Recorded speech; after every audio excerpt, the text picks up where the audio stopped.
what you have, hold fast, that no man take thy crown. That no man take thy crown. I pray nobody will take your crown.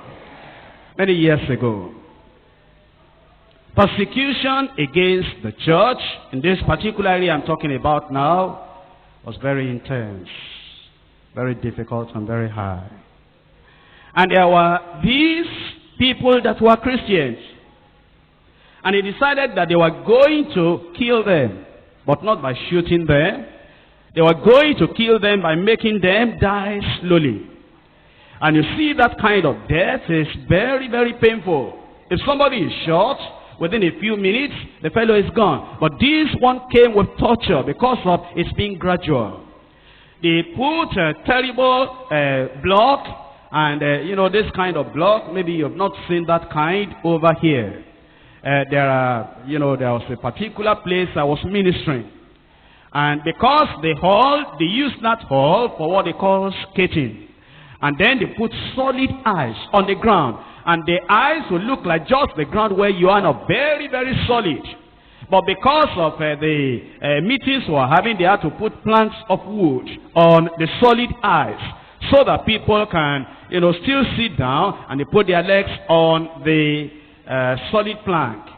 But then there was somebody that tripped on that ice on the ground. That is in a part that was not covered.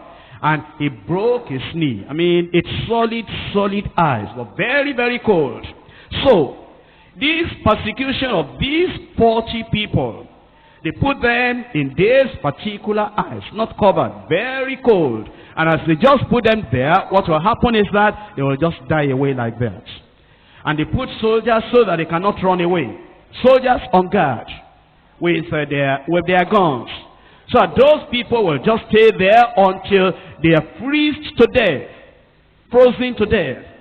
And so, these 40 people there, when they first got there because of the persecution, they were holding on, and they said they were not going to give up. And eventually one of them freezed to death. Then the next one died. Then the next one died. Then the next one died. Eventually 39 died, remaining one. Do you know it's difficult to stand alone?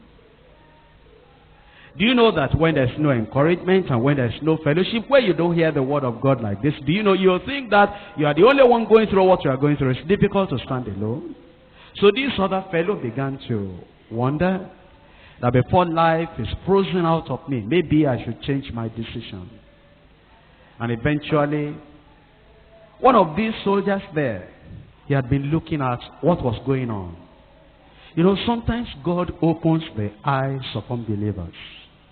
Like he opened the eyes of Nebuchadnezzar and gave him that dream that Daniel interpreted. Like he opened the eyes of Pharaoh and gave him those two dreams that Joseph interpreted.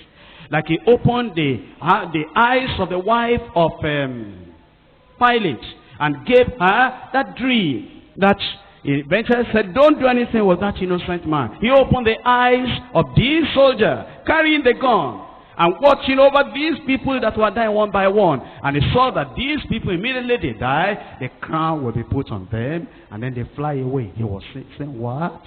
Glorious death?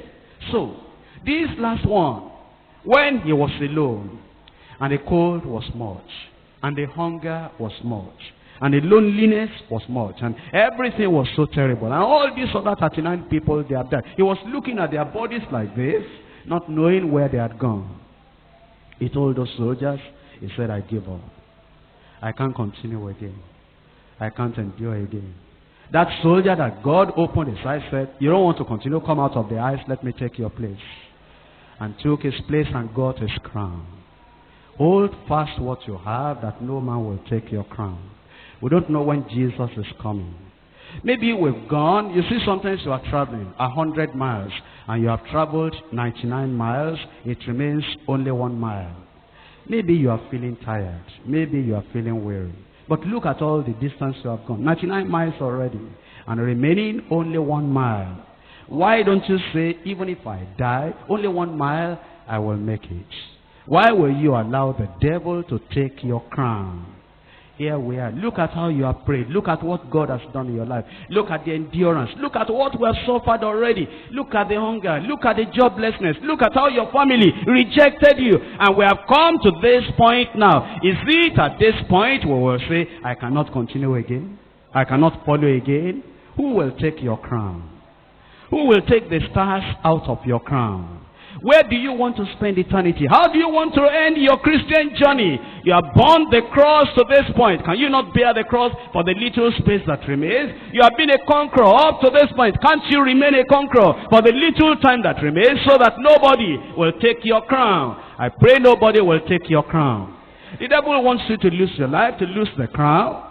But Jesus is saying, my son, my daughter, my child, a little bit more endure. A little bit more endure. A little bit more endure. We shall soon be home. Let's rise up and pray.